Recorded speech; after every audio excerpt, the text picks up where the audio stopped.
வணக்கம். நிஃப்டி -23 இன்னமும் மார்க்கெட் ப்ரீமியமில் தான் இருக்குது. 48 பாயிண்ட்ஸ் ப்ரீமியமில் இருக்குது. Bank Nifty -50. ரெண்டுமே நான் சொல்கிறது வந்து ஃபியூச்சர்ஸ் அண்ட் பேங்க் நிஃப்டியும் வந்து ப்ரீமியமில் இருக்குது. 76 பாயிண்ட்ஸ் ப்ரீமியமில் இருக்குது. இன்ட்ராடே ஸ்விங் அதுதான் நம்ம வந்து பார்க்க வேண்டிய ஒரு விஷயம். 408 நிஃப்டியை பொறுத்த வரைக்கும் அண்ட் பேங்க் நிஃப்டியை பொறுத்த வரைக்கும் 855. எத்தனை பேர்த்துக்கு ஞாபகம் இருக்குன்றது தெரியாது. நான் வந்து ஆக்சுவலாக அப்சைட் டார்கெட் ஒன்று கொடுத்துருந்தேன். 24,000 close to about 650, 620 to 650 right. இன்றைக்கான ஹை நீங்கள் எடுத்துக்கிட்டீங்கன்னு சொன்னால் நான் சொல்கிறது வந்து ஸ்பாட்டு ஃபியூச்சர்ஸில் ஸ்பாட்டுக்கான டார்கெட் தான் நான் சொல்லியிருந்தேன். எப்பயுமே வந்து நான் ஃபியூச்சர்ஸ் வச்சு தான் நான் கேல்குலேஷன் இருக்கும். அண்ட் இந்த தடவை ஏன் ஸ்பாட் வச்சு நான் கொடுத்தேன்னு சொன்னால் காரணம் இருக்குது. அதுக்கு காரணம் இருக்குது. காரணம் என்னதுன்றது அப்புறமா என்னைக்காச்சும் ஒரு நாள் டைம் கிடச்சிச்சுன்னா நம்ம டிஸ்கஸ் பண்ணலாம். இன்றைக்கான ஹை 24,589, அப்ராக்சிமேட்லி அபவுட் 15-20 பாயிண்ட்ஸ் வந்து நம்மளோட இலக்கில் வந்து கீழே வந்துருச்சு. எனிவே டாப்பிங் டெயில் போட்டிருக்கு. மார்னிங் ஓப்பன் ஆகும் போதும் க்ளோஸ் டு அபவுட் 23,300 லெவலில் ஓப்பன் ஆகி அந்த ஹைக்கு போயிட்டு அங்கேருந்து சரிஞ்சிருச்சு. சரி, சம்வேர் க்ளோஸ் டு அபவுட் 12:30 பக்கமாக சரிஞ்சிச்சு. என்ன காரணம்? நாளைக்கு லீவு, நாளான்னைக்கு லீவு. யாருக்கு எப்படி ஆப்பு வைக்க போகிறாங்கன்றது தெரியாது. டெஃபினட்டாக பாகிஸ்தான் மேலே வந்து இந்தியா அவ்வளோ சீக்கிரம் அட்டாக் பண்ணாது. எப்பயுமே ஒன்றே ஞாபகம் வச்சுங்களேன், ஒரு சண்டை நடக்குதுன்னு வச்சுங்களேன், ஒரு ரவுடி பசங்க ஏத்தாப்பில் நின்றுட்டுருக்கான், ஊன்னு சீனு போடுவான், பட்டுன்னு அடிக்க வரோன்னு சொன்னால் அவன் பயந்துடும். இப்போ இவ்வளோ நாள் அடிச்சுட்டு ஓடிக்கிட்டு இருந்தான். இன்றைக்கி வந்து ரவுண்டு கட்டி ஒரு கார்னரில் மாட்டிக்கிட்டார் தலைவர். அப்போ மாட்டிக்கிட்ட போதும் எவ்வளோ நேரம் அவன் வந்து பயப்படுவான்னு சொல்லுங்களேன். ஃபஸ்ட் அடி உழுவுற வரைக்கும் பயப்படுவான். ஃபஸ்ட் அடி உழுந்துருச்சுன்னு சொன்னால் அவன் அந்த பயம் தெளிஞ்சிடும். ஆனால் ஃபஸ்ட் அடி உழுவுறது எப்படி உழுவும் தெரியாத வரைக்கும் எல்லா ஆட்டமும் இருக்கும். பயந்துட்டு ஸ்வெட் ஆகும், யூரின் போகும், எல்லா கண்ட்ராவையும் நடக்கும். அதே கதை தான் வந்து பாகிஸ்தானுக்கு for the first time right. நிறைய யூடியூப்பில் இதை பற்றி டிஸ்கஸ் பண்ணியிருக்கிறாங்க. பட் நம்ம வந்து இது மாதிரி ஒரு சினாரியோ வரும்ன்றது ரொம்ப பேக்காகவே நம்ம சொல்லியிருந்தோம். Close to about 1.5 years videos நீங்கள் எடுத்து பாருங்கள். Pakistan will be divided into 4 கண்ட்ரீஸ்ன்றது நம்ம பேசியிருந்தோம். சைனாவும் வந்து ப்ராபப்ளி பை திஸ் டெக்கேட் எண்டுக்குள்ளே it should be divided into 3 or 4 ப்ராவின்ஸ்ன்றதை நம்ம பேசியிருந்தோம். Tibet most likely it will be a separate கண்ட்ரியாக இருக்கிறதுக்கு பாசிபிலிட்டிஸ் இருக்குது. இது நீங்கள் அஸ்ட்ராலஜின்னு சொல்லுங்கள், எது வேணால் சொல்லுங்கள், I'm least bother. Again I'm not astrology. சரி, பாகிஸ்தான் மேட்ருக்கு வரலாம். பாகிஸ்தானை பொறுத்த வரைக்கும் for the first time no country in the world right, no country in the world is supporting Pakistan other than 2 countries. ஒரு பிச்சைக்கார கண்ட்ரி இன்னொன்று இருக்குது. இந்த சைடு கீழே வந்து பங்களாதேஷ் இருக்குது. பங்களாதேஷ் நிலைமையாக வந்து டின்னு கட்டி இருக்குது. அந்த சைடு டர்க்கி இன்னொன்று கண்ட்ரி. டர்க்கி வந்து பெருசாக பந்தா காட்டிகிட்டு இருக்கான். எஸ், டர்க்கியை பொறுத்த வரைக்கும் ஒரே ஒரு ப்ளஸ் பாயிண்ட் தான், ஆர் 2 ப்ளஸ் பாயிண்ட்னு எடுத்துக்கலாம். They R A NATO member right. ஆனால் அவனை எவனுமே மதிக்கிறது கிடையாது. ஒன்று. ரெண்டாவது, they have very good drones right. Apart from the western world, Israel ஆகட்டும், யூஎஸ் ஆகட்டும், மற்ற கண்ட்ரீஸ் எல்லாம் ட்ரோன்ஸ் வச்சுருக்குறாங்க. அதுக்கு ஈக்குவலண்ட்டான பெட்டர் குவாலிட்டி ட்ரோன்ஸை வந்து டர்க்கி வச்சுருக்கிறாங்க. பட் டர்க்கியை பொறுத்த வரைக்கும் ஆப்பர்ச்சுனிஸ்ட். இந்த சைடு ரஷ்யாட்டையும் பேசிகிட்டு இருக்கான், அந்த சைடு யுக்ரைனுக்கு ட்ரோன்ஸை வந்து வித்துட்டு இருக்கான்ல. இதெல்லாம் விடுங்க, ஒரு சின்ன டேட்டாஸ் நான் கொடுக்குறேன். நம்ம ஊரில் எஃப்டிக்கு ரைட் 6% வட்டி கொடுக்குறோம். இந்த இதில் கவர்மெண்ட் வந்து ரிடக்ஷன் பண்ணதில் 6.25% கொடுத்துட்ருக்காங்க. 6னே நீங்கள் பிடிச்சி போங்க, இல்லை ஹையர் சைடில் 6.5னே நீங்கள் பிடிச்சிட்டு போங்க. டர்க்கி கவர்மெண்ட் எவ்வளோ கொடுக்குதுன்னு தெரியுமா பாண்டில் right? Government gives you 42 to 46%. உலகத்துலேயே ஹையஸ்ட் ரிட்டர்ன்ஸ் வந்து அவங்க தான் கொடுக்குறாங்க. அதுக்கு அர்த்தம் வந்து என்னன்னு சொன்னால், அந்த கண்ட்ரியோட எப்பயுமே ஒன்று ஞாபகம், சென்ட்ரல் பேங்க் வந்து ஒரு நம்பர் சொல்கிறாங்களே ரைட், இன்ட்ரெஸ்ட் ரேட் நான் இவ்வளோ கொடுக்க போகிறேன்றது, அதுதான் வந்து தம் ரூலாக எடுத்துங்க. That is the inflation. இப்போ வந்து லாஸ்ட் 6 years லோ 3.5% தான் வந்து இன்ஃப்ளேஷன் சொல்கிறாங்களே. கவர்மெண்ட் எது வேணால் இன்ஃப்ளேஷன் டேட்டா கொடுக்கட்டும். ஆர்பிஐயோட இன்ட்ரெஸ்ட் ரேட் என்னவோ அதுதான் வந்து லாங் டேர்ம் இன்ஃப்ளேஷன்ஸ். ஸோ நம்ம ஊரை பொறுத்த வரைக்கும் 6, டர்க்கியை பொறுத்த வரைக்கும் 42. Right 42 to 46. ஸோ 42ன்னு நீங்கள் லோவர் சைடில் எடுத்துங்க. அப்போ அந்த கண்ட்ரி உருப்பிடுமான்னு நீங்கள் யோசனை பண்ணி பாருங்கள். And how long they can support Pakistan. ஒன்று. ரெண்டாவது, they all wants to marketing their drones and no country wants to buy drones from them. அடுத்தது சைனா. சைனா பாகிஸ்தானை சப்போர்ட் பண்ணி தான் ஆகணும், ஏன்னா அவ்வளோ காசு கொட்டி கிடக்குது பாகிஸ்தானுக்குள்ளே.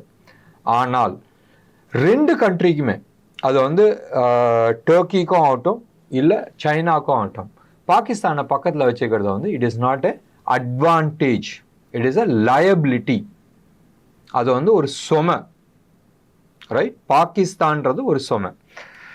All time ally apart from this two இன்னொரு 3 பேர் இருந்தாங்க. 3 பேருமே வந்து இன்னைக்கு டேட்டில் they are very close with India. One was Malaysia. மலேசியாவுக்கு போன தடவை இந்த காஷ்மீர் ப்ராப்ளம் வந்தப்போ பெருசாக பேசினாங்க. அழகா India stopped importing palm oil from them and they started importing it from Indonesia. ஞாபகம் வச்சுங்க, Malaysia is also a Muslim country, Islamic country. அதே மாதிரி Indonesia is also a Islamic country. In fact, second highest Muslims வந்து reside ஆகிறது வந்து India, first highest is Indonesia. So still we are not against anything. இவங்க அந்த காஷ்மீர் ப்ராப்ளம்னால அங்கே cut பண்ணிவிட்டு we move to Indonesia. இது மலேசியாவோட எக்கானமியும் பெருசாக அடி வாங்குச்சு. டர்க்கிட்ட we use to manufacture ships, warships. அவங்க வந்து வார்ஷிப்ஸை வந்து பெரிய லெவலில் வந்து மேனுஃபேக்சரிங் கெப்பாசிட்டி வச்சுருக்காங்க. We placed order. இந்த காஷ்மீர் மேட்ரு வந்தோடனே அதையும் நம்ம கட் பண்ணியாச்சு. So Pakistan for all matters நம்ம வந்து அவனை அடிக்கணுன்ற அவசியமே கிடையாது, ரைட்? 4 நாள் அவனுக்கு ரவுண்டு கட்டி நின்னாவே அவன் எக்கானமி இஸ் கான். ஒன்று. ரெண்டாவது, டெஃபினட்டாக இந்தியா வந்து இந்த சைடு ஹை ப்ரெஷர் வச்சுருப்பாங்க, சின்ன சின்னதாக சண்டை போடுவாங்க, என்ட்ரி பண்ண மாட்டாங்க. அந்த சைட் தாலிபான் அண்ட் புலிச் இவங்க 2 பேருமே வந்து they'll take care of it. That is what will be the most likely strategy. ஏன்னு சொன்னால் அவங்களோட army they are not prepared. ஞாபகம் வச்சுங்க, Pakistan army is not prepared for 2 or 3 front war. Right? India வந்து ஆரம்பத்துலேருந்தே we were always preparing for 2 front war. இந்த side Pakistan இருக்கும், இந்த சைடு சைனா இருக்கும். 2 front warன்னு தான் நம்ம பேசிகிட்டு இருக்கோம். Pakistan is not prepared for 2 front war. In fact 1 front warக்கே வழி கிடையாது. ரெண்டாவது, they have very short supply of lot of things. இப்போ வேணா நம்ம வந்து சொல்லலாம், அவங்க வந்து அம்யூனிஷன்ஸ் கேன் டர்க்கி கொடுக்கலாம், இல்லை சைனா கொடுக்கலாம், இல்லை அவங்க ஊன்ட்டே வந்து அம்யூனிஷன்ஸ் நிறையா இருக்குது.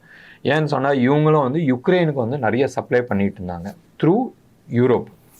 So definitely Russia is not supporting, definitely US is not supporting. So இந்த விஷயத்தினால மார்க்கெட் கீழே உழுவுறதுக்கான ப்ராபபிலிட்டிஸ் இப்போதைக்கு கம்மி.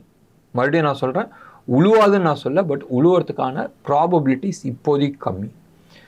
ஏன்னு சொன்னால் நீங்கள் வந்து எல்லா டேட்டாஸையும் நீங்கள் விட்டுருங்க, ரைட்? டாலர் இண்டெக்ஸ் பாருங்கள். டாலர் இண்டெக்ஸ் இன்னமும் 99 பாயிண்ட் சில்லற இருக்குது. 0.2, 0.3, 0.4 எது வேணால் இருக்கட்டும், 99க்கு மேலே இருக்குது. அது வந்து எந்த விதமான பெரிய மாற்றம் கிடையாது. பட் ருப்பி ரைட் நவ் இன்னைக்கு வந்து நீங்கள் எடுத்துட்டீங்கன்னு சொன்னால் லோ வந்து க்ளோஸ் டு அபவுட் 83.74. நினச்சி பாருங்கள், 88 டச் பண்ணது திடீர்னு வந்து பிலோ 84க்கு வந்து கீழே வந்திருக்குன்னா என்ன ஸ்ட்ராங் ஆயிருக்கு. காரணம், இந்தியாவுக்குள்ளே வந்து அவ்வளோ காஷ் வந்துட்டு இருக்கு. நீங்கள் என்ன வேணால் சொல்லுங்கள், this is a data, right? எங்கே வேணாலும் டேட்டாஸை மறைக்கலாம், பட் இந்த டேட்டாவை மறைக்கிறது வந்து ரொம்ப கஷ்டம்.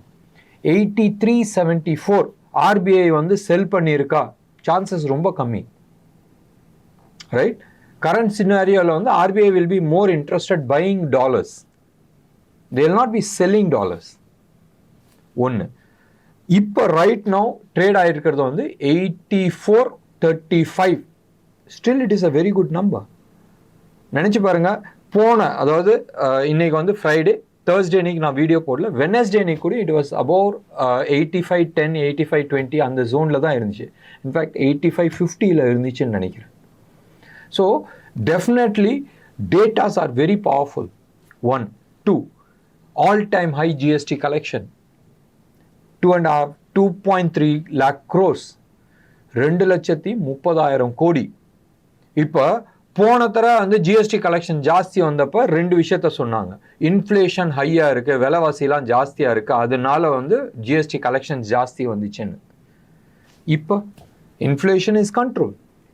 பெட்ரோல் விலை அதே லெவலில் தான் இருக்குது. ஸ்டீலு, சிமெண்ட்டு, மற்ற கட்டுமான பொருட்கள் விலைகள் எல்லாமே வந்து குறைஞ்சிருக்கு மார்க்கெட்டில். அதே மாதிரி நீங்கள் வந்து காய்கறி விலை, உணவு தானிய விலை இது எல்லாமே வந்து குறைஞ்சி தான் இருக்குது. யாரும் சொல்ல முடியாது ஜாஸ்தியாக இருக்குன்னு. தக்காளிலாம் வந்து இன்னைக்கு சென்னையில் வந்து 10 ரூபா கிலோ விற்கிது. ஹோல்சேல் மார்க்கெட்டில், ரீட்டைல் மார்க்கெட்லேயே வந்து 15 ரூபா கிலோ. ரோடில் போட்டு 3 கிலோ வந்து 50 ரூபான்னு சொல்லி விற்றுட்ருக்காங்க. எல்லா காய்கறியுமே வந்து வித்தின் கண்ட்ரோலில் தான் இருக்குது. ஸோ டெஃபினெட்லி இன்ஃப்ளேஷன்ஸ் குறைஞ்சிருக்குன்னு தான் நம்ம சொல்லணும். பருப்பு வகைகள் எல்லாமே வந்து குறைஞ்சிருக்கு. 140, 160 ரூபா உளுந்து இருந்ததுலாம் வந்து I'm talking about number 1 quality. அதெல்லாமே வந்து it has come down to somewhere close to about 125, 126 அந்த ரேஞ்சில் வந்து 126, ரைட், அந்த லெவலில் வந்துருக்கு. ஸோ டெஃபினெட்லி இந்த டேட்டா இஸ் வெரி பவர்ஃபுல். இதுக்கு முன்னாடி இருந்தது வந்து 2,13,000 crores ஜிஎஸ்டி கலெக்ஷன் ஆயிருக்கு போன ஏப்ரலில், ரைட். இந்த தடவை வந்து வி ஹவ் க்ரோன். ஸோ இது எல்லாமே வந்து பாசிட்டிவ் சைடில் இருக்குது. நீங்கள் வந்து எடுத்து பார்த்தீங்கன்னா ஒரு 4 நாளைக்கு முன்னாடி வந்து ஐஐபி டேட்டாவும் வந்துச்சு, இண்டஸ்ட்ரியல் ப்ரொடக்ஷன். அதுவும் வந்து பாசிட்டிவாக இருந்துச்சு. ஞாபகம் வச்சுங்க, யூஎஸ் எக்கானமி ஷ்ரிங்க் ஆகிருக்கு, பட் நம்ம எக்கானமி எக்ஸ்பேன்ஷன் ஆகிட்டுருக்கு, பாசிட்டிவ். ரைட் நவ் இந்த ப்ரோக்ராம் ரெக்கார்ட் பண்ணிட்டு இருக்கும்போது யூஎஸ் வந்து close to about, US futures வந்து க்ளோஸ் டு அபவுட் 300 points ப்ளஸில் வந்து இருக்குது. Main reason job data.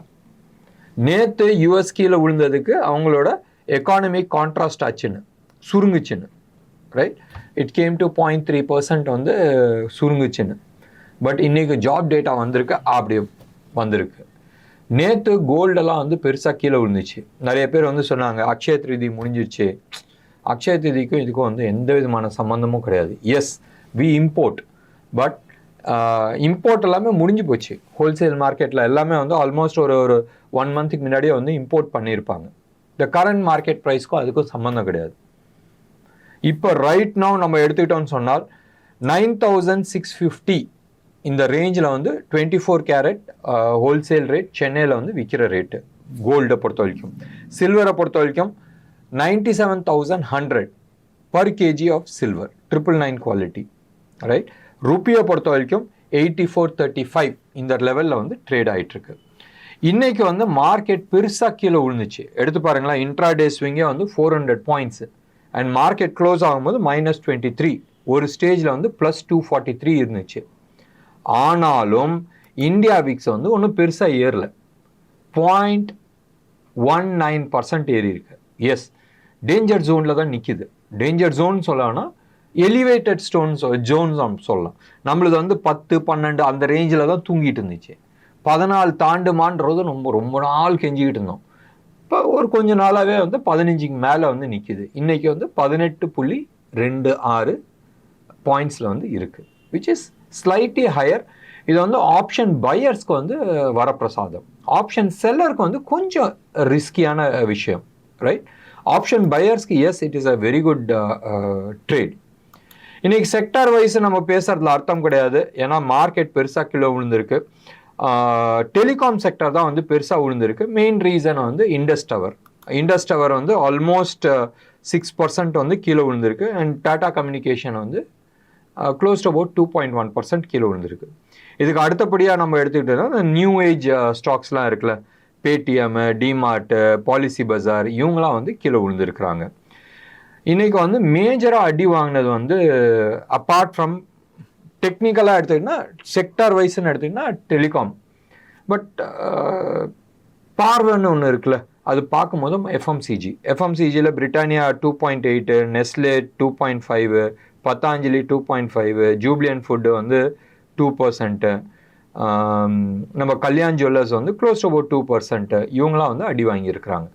மீண்டும் சோனாகாம், மெயின்லி காம்பனன்ட் மேனுஃபேக்சரிங் கம்பெனி, இவங்களாம் வந்து பாசிட்டிவ் சைடில் இருக்கிறாங்க. இன்னொன்று ஒரு பாசிட்டிவ் சைடுன்னு எடுத்துக்கிட்டோன்னா பஞ்சாப் நேஷ்னல் பேங்கோட ஹவுசிங் இது அவங்க வந்து இன்றைக்கும் வந்து 4% ஏறிந்தாங்க. முந்தா நேற்று வந்து பெருசாக ஏறிந்தாங்க. அவங்க வந்து அடுத்த 2-3 வருஷத்தில் 1 லட்சம் கோடி அவங்களோட லோன் புக் சைஸ் இருக்க போகிறதுன்னு சொல்லிட்டு ஒரு அனௌன்ஸ்மெண்ட் வந்து இருந்துச்சு. ஒரு பெரிய விளம்பரம் போட்டிருந்தாங்க, நிறைய நியூஸ் கான்ஃபரன்ஸ்லாம் கொடுத்துருந்தாங்க. அதுக்கான எதிரொலி தான் வந்து இங்கே காட்டிகிட்டு இருக்கு. பாசிட்டிவாக போயிட்டுருக்கு. அண்ட் இந்தியன் ஹவுசிங் மார்க்கெட்டும் நல்லா போயிட்டுருக்குன்றது உங்களுக்கு தெரியும். ஸோ அதுக்கான எதிரொலி தான் இந்த சைடு. இன்னொன்று ஸ்டாக்ஸ் நீங்கள் எடுத்துக்கிட்டீங்கன்னு சொன்னால் பர்சிஸ்டன்ட், பி சாஃப்ட், டாடா எலக்ஸி, கோஃபோர்ஸ் இவங்களாம் வந்து பாசிட்டிவாக இருந்துச்சு. அதே மாதிரி டாடா டெக்னாலஜி வந்து நெகட்டிவ் சைடில் இருந்துச்சு. HCL, KPI டெக் மஹேந்திரா இவங்களாம் வந்து நெகட்டிவ் சைடில் இருந்தாங்க. ஸோ ஓவரால் மார்க்கெட் நீங்கள் எடுத்துக்கிட்டீங்கன்னு சொன்னால் இன்னைக்கு வந்து ஒரு ஸ்ப்ரெட் அவுட்டாக இருந்துச்சு, மோர் ஆஃப் ப்ராஃபிட் டேக்கிங்காக இருந்துச்சு. சாட்டர்டே சண்டே ரிஸ்க் வேணான்னு நினச்சிட்டு எடுத்துகிட்டு அவங்க இருந்தாங்க. பட் மேஜர் இதை நீங்கள் எடுத்துக்கிட்டீங்கன்னு சொன்னால் இன்னமும் மார்க்கெட் புல்லிஷாக தான் காட்டுது. எக்ஸப்ட் தட் மேலே இருக்கிற டார்கெட்டை வந்து ஆல்மோஸ்ட் தொட்டுடுச்சுன்றதை நம்ம எடுத்துக்கலாம். அண்ட் இங்கே இருந்து ஃபர்தர் டவுன் சைடாக பாசிபிலிட்டிஸ் இருக்கலாம். ஏன்னு சொன்னால் கேண்டில் ஸ்டிக் அப்படி கொடுத்துருக்கு, டாப்பிங் டெயில் கொடுத்துருக்கு. வெயிட் பண்ணி பார்க்கலாம். இன்னையோட லோ வந்து மண்டே இன்னைக்கு உடச்சிச்சுன்னு சொன்னால் ஃபர்தர் டவுன் சைடுக்கான பாசிபிலிட்டிஸ் இருக்குது. Let's keep our finger cross. And hopefully, மறுபடியும் நான் சொல்கிறேன், ஹோப்ஃபுல்லி இந்த சாட்டர்டே சண்டேக்குள்ளே ஏதாச்சும் ஒரு ஆக்ஷன்ஸ் இந்தியன் கவர்மெண்ட் பண்ணுதான்றது வெயிட் பண்ணி பார்க்க வேண்டிய ஒரு விஷயம். என்ன நேயர்களே, இன்னைக்கு ப்ரோக்ராம் உங்களுக்கு பிடிச்சிருந்துச்சுன்னா லைக் பண்ணுங்கள், ஷேர் பண்ணுங்கள். டெஃபினட்டாக உங்களோட கமெண்ட்டை நான் எதிர்பார்க்குறேன். நன்றி, வணக்கம்.